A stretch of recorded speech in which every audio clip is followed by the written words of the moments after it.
교도소에서 온 요한의 편지.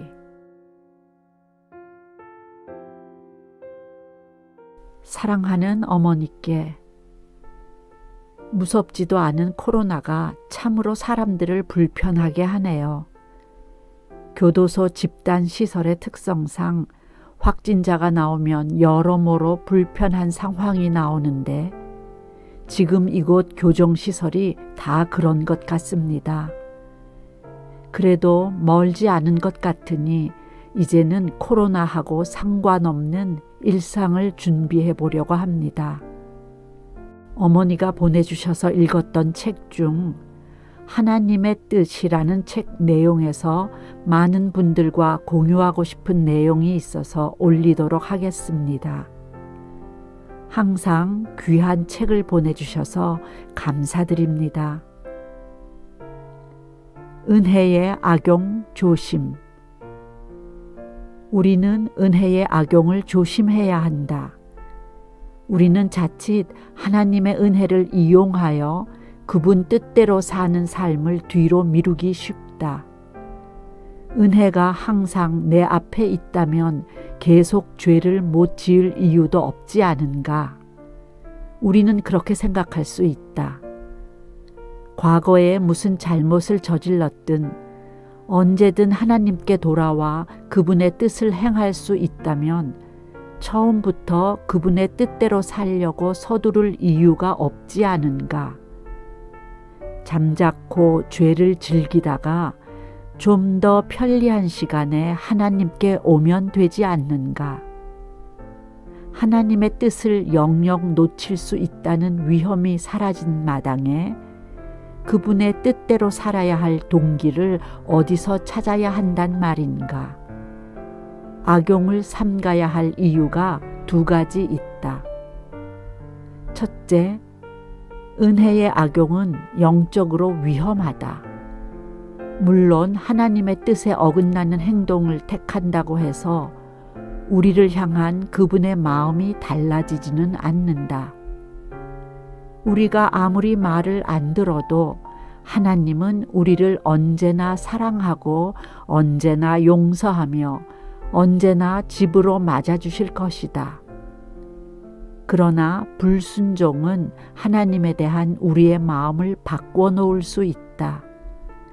은혜를 거부하고 하나님께 불순종하면 심령이 강팍해진다.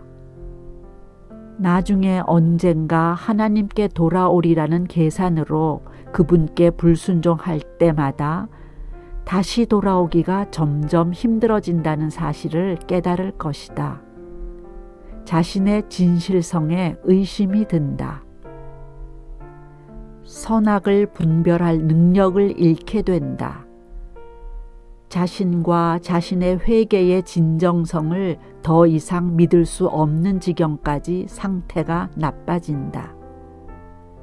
착한 애인을 너무 자주 이용하다가 급기야 진정한 사랑이 무엇인지 알 능력마저 잃어버린 사람처럼 되고 마는 것이다.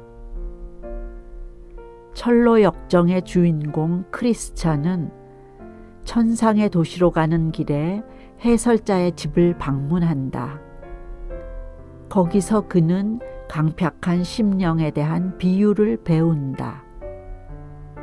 철장에 갇힌 사람이 있다. 이 사람은 하나님께 지은 죄 때문에 절망하며 하나님의 용서를 믿지 않는다. 그러나 그를 절망의 철창에 가둔 것은 하나님이 아니다. 스스로 자신을 가둔 것이다.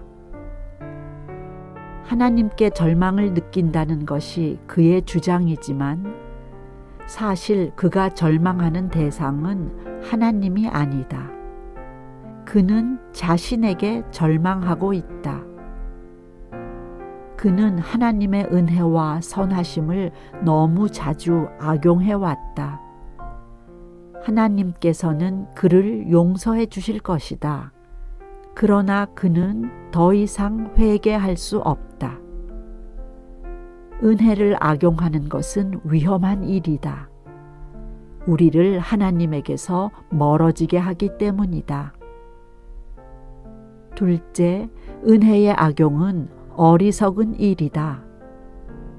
나는 우리 아이들에게 이렇게 말하곤 한다. 아빠는 너희를 언제나 사랑할 거야. 내 자식이기 때문이지. 부모란 그런 거야. 그러나 내가 그 사랑을 표현하는 방식은 아이들이 내 사랑에 반응하는 방식에 따라 달라진다. 아이들은 내 사랑을 쉽게 받을 수도 있고 어렵게 받을 수도 있다. 나한테 불순종하는 길을 택한다면 그 결과를 피할 수 없다. 한동안 방 안에 갇혀 있거나 친구들과 만나는 시간을 반납하거나 별도로 집안일을 더 많이 해야 한다. 아이들에 대한 내 사랑은 변하지 않지만 아이들이 그것을 경험하는 방식은 달라진다. 훈육으로 경험하게 되는 것이다. 피자나 금요일 밤의 영화 등 자기가 가장 좋아하는 것을 빼앗기고 만다. 우리에게는 하나님의 뜻을 행할지 말지를 선택할 자유가 있다. 그러나 자신의 선택에 대한 결과를 바꿀 자유는 없다. 사실 결과를 모면해 보려는 어줍지 않은 시도는 오히려 사태를 악화시킬 뿐이다. 우리를 부정과 속임수의 내리막길로 내몰기 때문이다. 그러므로 하나님의 뜻대로 살지 않으면 필경 후회하게 된다. 과거의 결정을 번복할 수 있으면 하고 바라지만 그것은 불가능한 일이다. 결정을 내리는 순간 그 결정은 변할 수 없는 과거의 한 부분이 되어 일련의 새로운 상황을 만들어낸다. 이제 우리는 현재의 그 상황 속에서 그분의 뜻을 행해야 한다. 어머니, 사람은 많은 실수를 하며 배운다고는 하지만 마음이 강팍해질 때까지 실수를 하면 안 되는 것 같다는 생각을 합니다. 물론 하나님의 뜻에 따라 사는 삶이 가장 귀한 삶임은 두말할 것도 없고요. 매번 책 속에서 우리의 교만과 우리가 모르고 지나왔던 것들, 돌아봐야 할 것들을 발견하고 찾게 되니 너무나 감사하게 됩니다. 앞으로도 중요 공감 내용은 모두와 공유하는 것으로 하고 찾아낼 때마다 올리도록 하겠습니다. 늘 어머니를 위해 잊지 않고 기도하고 있고 감사드립니다. 많이 많이 사랑합니다. 사랑하는 아들 요한 올림.